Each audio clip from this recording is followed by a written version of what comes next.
The Dual Being by Sri Aurobindo. There are two beings in my single self. A Godhead watches nature from behind, at play in front with a brilliant surface elf, a time-born creature with a human mind. Tranquil and boundless like a sea or sky, the Godhead knows himself eternity's sun.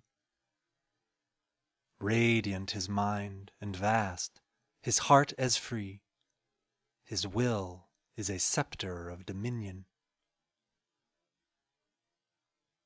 The smaller self, by nature's passions driven, thoughtful and erring, learns his human task.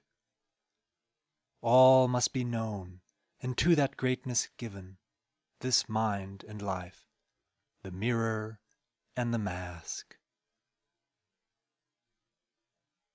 As with the figure of a cymbal dance, the screened omniscient plays at ignorance. A reading from the Synthesis of Yoga, chapter titled The Soul and Nature. The whole problem of life resolves itself into this one question. What are we to do with this soul and nature, set face to face with each other? We who have as one side of our existence this nature, this personal and cosmic activity, which tries to impress itself upon the soul, to possess, control, determine it, and as the other side, this soul which feels that in some mysterious way it has a freedom, a control over itself, a responsibility for what it is and does, and tries therefore to turn upon nature, its own and the world's, and to control, possess, enjoy, or even, it may be, reject and escape from her. In order to answer that question, we have to know what the soul can do, to know what it can do with itself, to know, too, what it can do with nature and the world. The whole of human philosophy, religion, science is really nothing but an attempt to get at the right data upon which it will be possible to answer the question and solve as satisfactorily as our knowledge will allow the problem of our existence.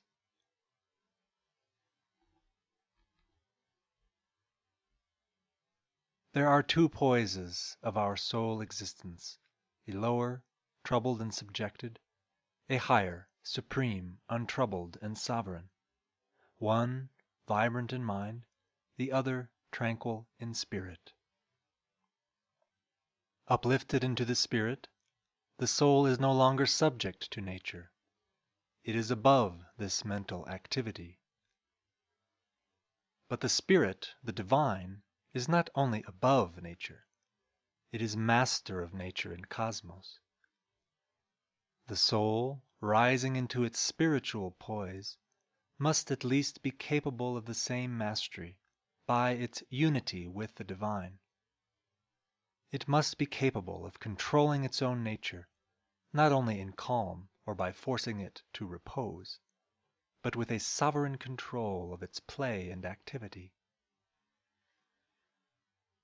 To arrive by an intense spirituality at the absolute of the soul is our possibility on one side of our dual existence. To enjoy the absolute of nature and of everything in nature is our possibility on the other side of this eternal duality. To unify these highest aspirations in a divine possession of God and ourselves and the world should be our happy completeness. In the lower poise, this is not possible, because the soul acts through the mind, and the mind can only act individually and fragmentarily in a contented obedience or a struggling subjection to that universal nature through which the divine knowledge and the divine will are worked out in the cosmos. But the spirit is in possession of knowledge and will, of which it is the source and cause, and not a subject. Therefore, in proportion as the soul assumes its divine or spiritual being, it assumes also control of the movements of its nature. It becomes, in the ancient language, Swarat, free and a self-ruler over the kingdom of its own life and being. But also it increases in control over its environment, its world. This it can only do entirely by universalizing itself. For it is the divine and universal will that it must express in its action upon the world. It must first extend its consciousness and see the universe in itself, instead of being like the mind, limited by the physical, vital, sensational, emotional, intellectual outlook of the little divided personality. It must accept the world truths, the world energies, the world tendencies, the world purposes as its own, instead of clinging to its own intellectual ideas, desires and endeavors, preferences, objects, intentions, impulses. These, so far as they remain, must be harmonized with the universal. It must then submit its knowledge and will at their very source to the divine knowledge and the divine will, and so arrive through submission at emergence, losing its personal light in the divine light, and its personal initiative in the divine initiative. To be first in tune with the infinite, in harmony with the divine, and then to be unified with the infinite, taken into the divine, is its condition of perfect strength and mastery, and this is precisely the very nature of the spiritual life and the spiritual existence. The man free in his soul is aware that the divine is the Lord of the action of nature, that Maya is his knowledge will, determining and affecting all, that force is the will side of this double divine power, in which knowledge is always present and effectual.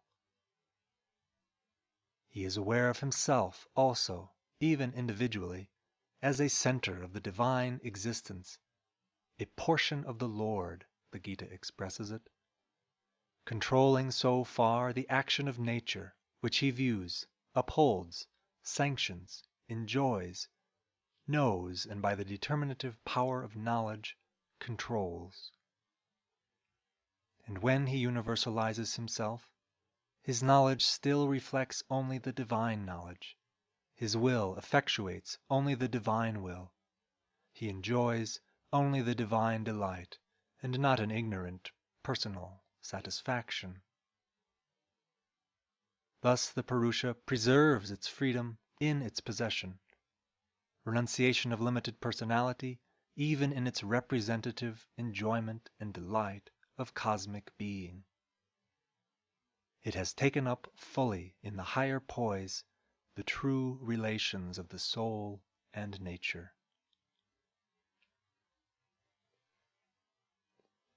Purusha and Prakriti in their union and duality arise from the being of Satchidananda.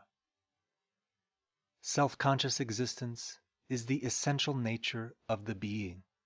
That is Sat, or Purusha. The power of self-aware existence, whether drawn into itself or acting in the works of its consciousness and force, its knowledge and its will, Chit and Tapas, Chit and its Shakti, that is Prakriti. Delight of being, Ananda, is the eternal truth of the union of this conscious being and its conscious force, whether absorbed in itself or else deployed in the inseparable duality of its two aspects.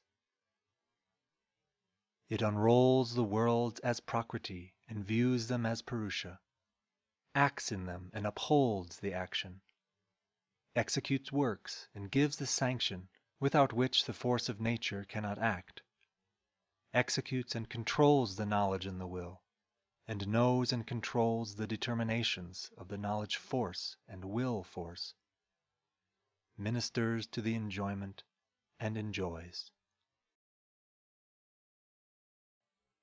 All is the soul, possessor, observer, knower, lord of nature, and nature expressing the being, executing the will, satisfying the self-knowledge, ministering to the delight of being of the soul. There we have, founded on the very nature of being, the supreme and the universal relation of Prakriti with Purusa. The relation in its imperfect, perverted, or reversed terms is the world as we see it. But the perfect relation brings the absolute joy of the soul in itself, and, based upon that, the absolute joy of the soul in nature, which is the divine fulfillment of world existence.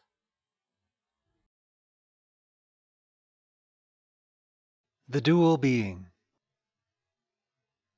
There are two beings in my single self. The Godhead watches nature from behind, at play in front with a brilliant surface elf, the time-born creature with a human mind. Tranquil and boundless like a sea or sky, the Godhead knows himself eternity's sun. Radiant his mind and vast, his heart as free, his will is a scepter of dominion. The smaller self, by nature's passions driven, thoughtful and erring, learns his human task. All must be known, and to that greatness given this mind and life, the mirror and the mask. As with the figure of a cymbal dance, the screened omniscient plays at ignorance.